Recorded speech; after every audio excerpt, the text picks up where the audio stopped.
Mom, help me. My daughter, who should have been happily married, reached out to me one day, her voice shaking as she pleaded. When I asked what was wrong, she explained that her husband and his mother had jetted off on an overseas trip, leaving my daughter severely injured from an accident, alone and unattended. Enraged, I hurried to the hospital, where I was met with the sight of my daughter transformed beyond recognition. A week later, her husband called, cheerfully talking about the souvenirs they had purchased, to which I coldly replied, "We're in the middle of our daughter's funeral." "What?" He'll only be laughing for a little while longer. Now, it's time for revenge. I'm a 55-year-old full-time office worker at a company near my home. I became a widow at the age of 30 when my husband died from an illness. To be honest, I didn't have the luxury of grieving, as I was preoccupied with raising our 3-year-old daughter, Andrea, every single day. We weren't well off, but by the time she reached high school, she began working part-time and matured into a thoughtful, responsible young woman, often saying, "I can take care of my own expenses, Mom. Thanks for everything."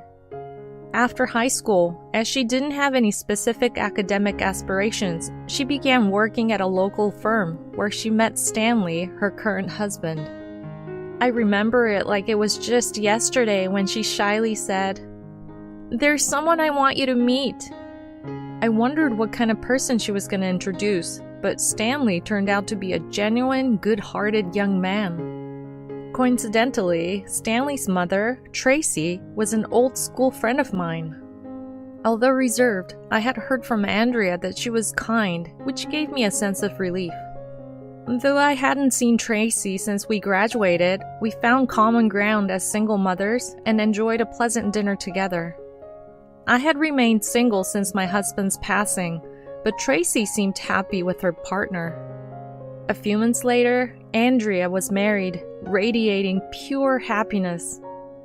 During the initial days of her married life, I would sometimes instinctively cook for her. As time passed, I found myself sighing often due to a certain concern. When asked by a colleague, I shared, "I try reaching out to Andrea, but her responses are late or brief. I guess this is part of her adjusting to married life. It feels lonely though." At the beginning of her marriage, Andrea would regularly send me photos of her meals and ask about my health. However, her communication gradually decreased, which left me feeling a bit isolated. I hadn't seen her for nearly a year since she missed Thanksgiving and Christmas. Adding to my frustration, Tracy would contact me often, updating me about Andrea's seemingly happy life. She suggested, "Stanley, Andrea, and I went out to eat the other day.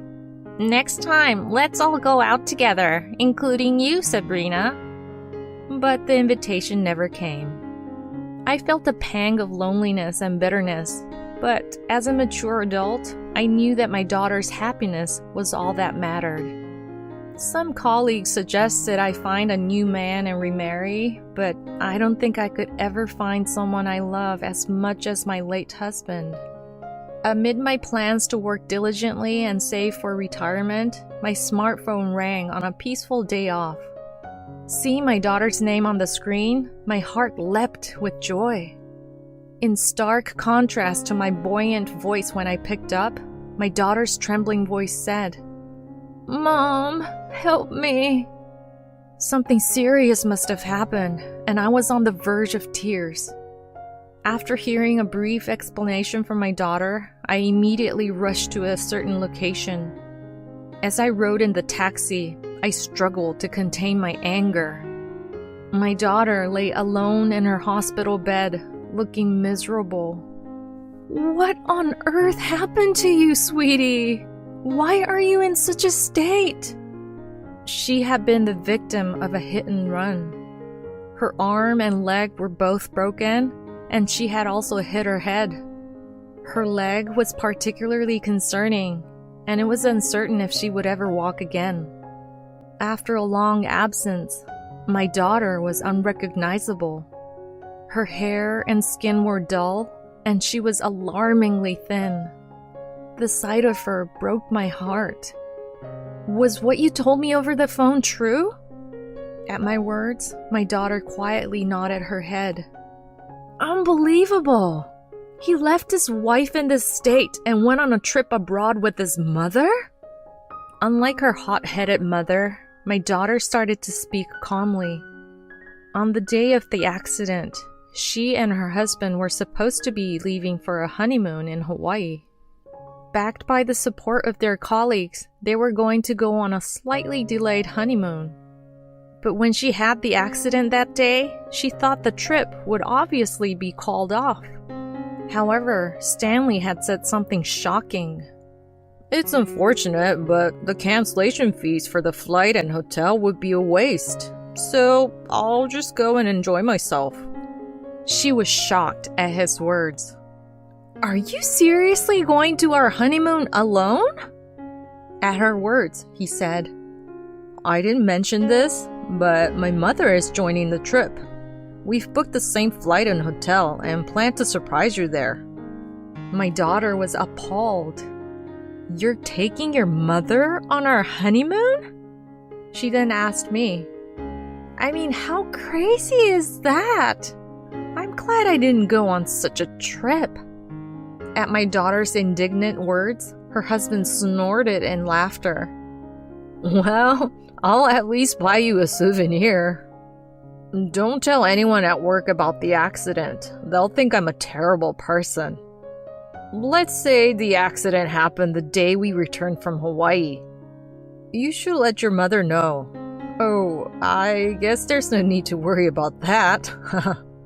He left the room laughing loudly, and she lost all contact with him afterwards. When I asked, why couldn't you rely on me? She said, they made me believe you were always troubled by me. I'm sorry for reaching out to you today. I couldn't understand what she meant.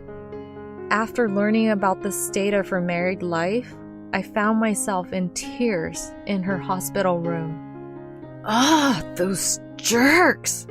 How dare they treat my daughter this way? I will never forgive them. On this day, I swore revenge. Several days later, my son-in-law rang on my daughter's phone. Hello? Hawaii is amazing, Andrea. I don't want to come back. It's a shame you couldn't join. I got you a souvenir, so forgive me. He laughingly said on the other end of the line. Can you keep it down? I'm her mother. Must be nice, huh? To be on a vacation while she was suffering. Is this Andrea's mother? He sounded taken aback that I had answered my daughter's phone. I took a deep breath and said, she's passed away. We're in the middle of her funeral now. What? Upon hearing his seemingly pleased voice, I hung up the phone. The following day, my son-in-law, looking visibly uncomfortable, and his mother, Tracy, paid a visit to my home. I invited them in with a piercing glare. Photographs of my late husband and daughter adorned the altar. Stanley collapsed into tears at the sight of the picture. I'm sorry. I didn't think things would end up like this. She told me it was okay to go. I was furious at his blatant lie that he had gone to Hawaii because my daughter had told him to. In sync with him, Tracy said, Yes, why didn't you tell us such an important thing? I didn't get any contact either. To which I coldly retorted, But you went to Hawaii with them, didn't you? There's no point in reaching out to you. Are you stupid or something? Stanley, my daughter has shared everything with me. She must have felt so abandoned. Poor thing. After the hit and run, her so-called dependable husband went off on a ludicrous trip with his mother. Reacting to my words, he tutted and uttered something outrageous. I'm sorry about that. I'm swamped with work and can't really grieve for Andrea. Would you mind looking after her grave from now on?" His absurd demand caught me off guard. "I'd like to ask you the same. Wouldn't you feel better if you took care of her grave?" Tracy chimed in. As if to say that this was the end of our relationship, the two of them started to get ready to leave. So I said, "Oh, I see. So that's how it is, huh?" "Well, she left a lot for me. She was a bit naive and left me as the beneficiary of her life insurance." Upon hearing my words, their faces went pale. "What? Don't joke around. I'm her husband. The money should be mine," he yelled in a coarse, revolting tone. Tracy was also indignant.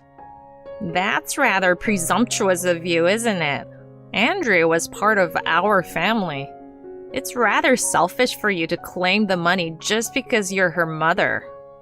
"Uh-huh, so that's your true colors. You were always scaring my daughter like that, weren't you?" Poor girl. "Stanley, you were with her at the office, controlling her every move. She must have been petrified." I had heard everything from my daughter. "Everything was good after we got married.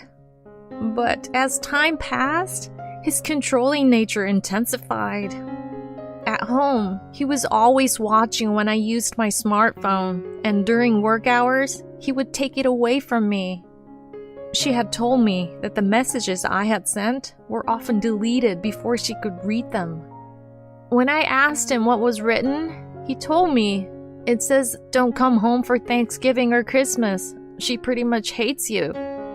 Initially, she didn't believe it, but as I refrained from contacting her respecting her married life, she started thinking, maybe I regretted my actions deeply when I heard that.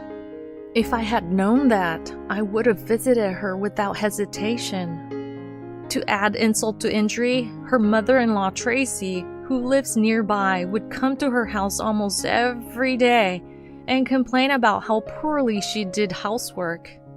She would say things like, "Your mother, she was a terrible woman who changed men like clothes when she was a student. Your father doesn't even know whose child you are. Tracy, you frequently reached out to me. Were all those communications nothing but lies? I've heard that you and Stanley physically abused my daughter. Is that true?" Stanley swore heavily, saying, Shut up already, you old hag. It's Andrea's fault for not listening to what my mom says. You're making it sound like I was violent towards her. All I did was make her listen, okay? Just hand over the money already. Your daughter was boring even after she got married. It was a mistake." As he laughed and admitted to his extreme control and violence, I stared at him and said, "I can't give you the money because, in fact, she's still alive. I've moved her to another hospital. I'm not gonna tell you where, though. I wanted to see how you would react if I told you she was gone, but it was more disgusting than I thought." Furious at my words, Stanley said, "What the? Have you lost your mind? Poor girl, she has a mad woman for a mother." Next to him, Tracy was chuckling, but I didn't care.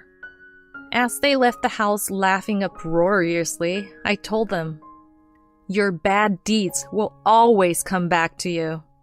I'm curious about how your lives will turn out." As I chuckled, they gave me a strange look and said, "Creepy. Are you sure you're not crazy?" The door was shut with a bang, but I continued to watch their retreating figures, laughing.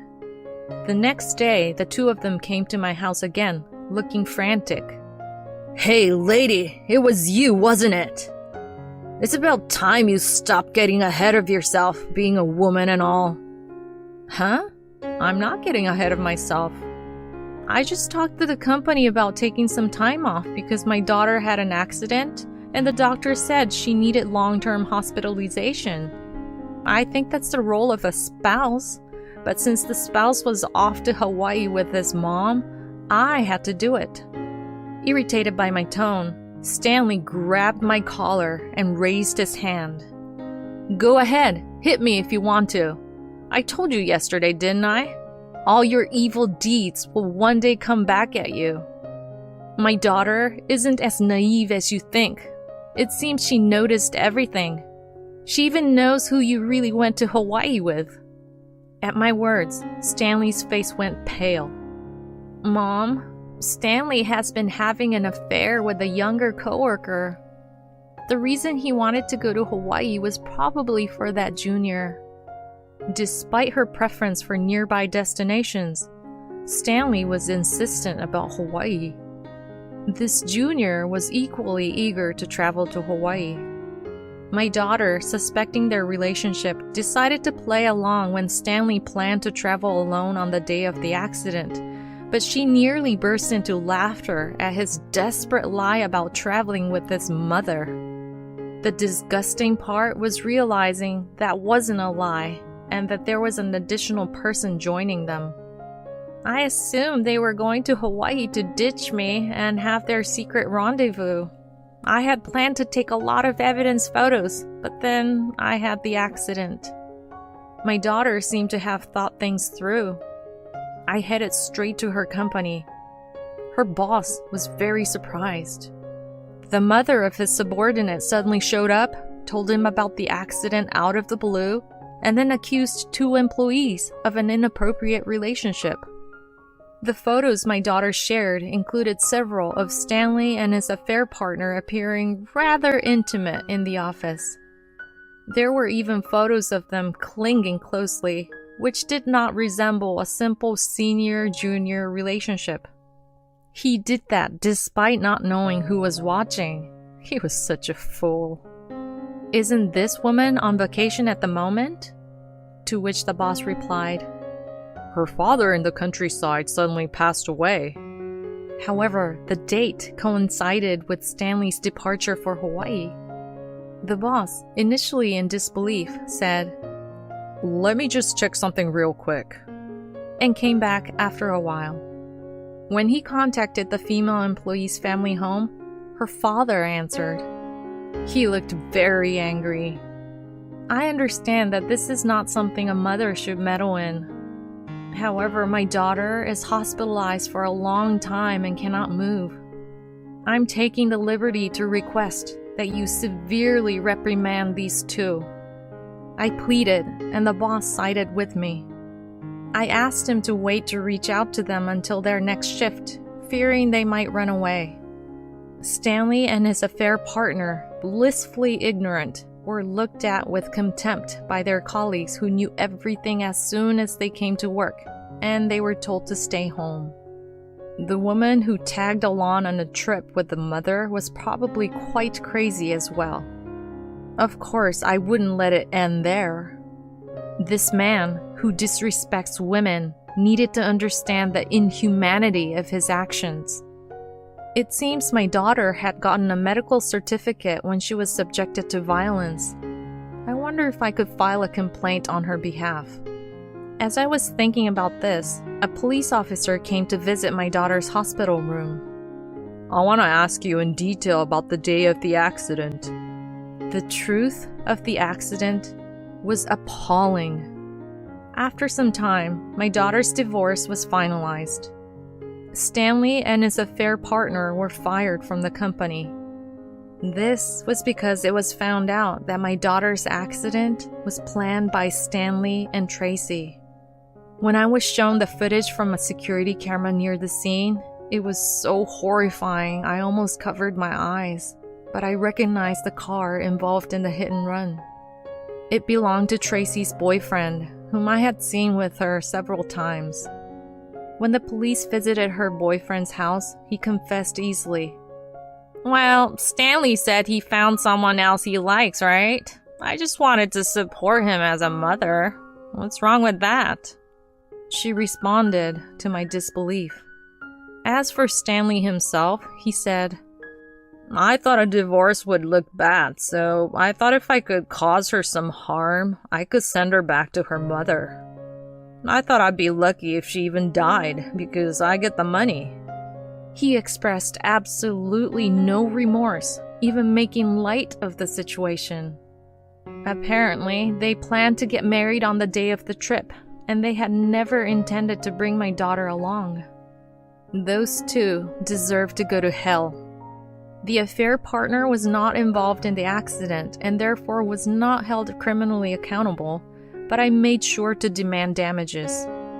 She was apparently a new graduate, and she told my lawyer, "I just graduated. I can't afford such an amount. Please tell Stanley to lower it." But being a new graduate has nothing to do with destroying someone else's family. In the end, she borrowed money from her parents, and she seems to be very uncomfortable because the rumor has spread in her hometown. Ha! Well deserved. Even if those two are released from prison, they will never be able to live a peaceful life. They should live in regret for the rest of their lives. It's a case of reaping what they sowed. As for us, my daughter Andrea has worked hard on her rehabilitation since then, and thankfully, her legs have recovered enough that she can walk normally again. She resigned from her previous company and started working at the same company as me due to my recommendation. I had told my coworkers about my daughter, and everyone welcomed her warmly. Several years later, a surprising person came to visit our home. "Long time no see, Sabrina. I'm not the person I used to be. I will make your daughter happy this time," said Stanley, the audacious ex-son-in-law, proposing to get back together with my daughter. "On what basis did you dare show up here? You love the police that much, huh?" As I pretended to take out my phone, a muscular man carrying a toddler who calls me mother emerged from the house, causing Stanley to widen his eyes in surprise. Andrea is happily married now, with a wonderful husband and a lovely child. There's no room for you in her life. She smiles happily every day since she left you. Have you ever seen her smile like that? Of course not. "Now leave," I said, and her current husband, Keith, stepped forward. Stanley whimpered a little and hurried away. "Mom, you always help me out," my daughter says, but that's not true. If it weren't for my little girl who told me everything would be all right the day her father passed away, I wouldn't have been able to keep going. The one being helped, then and now, is me. I wonder if I've been able to be of any help to her. See my family smile happily, that's my greatest happiness.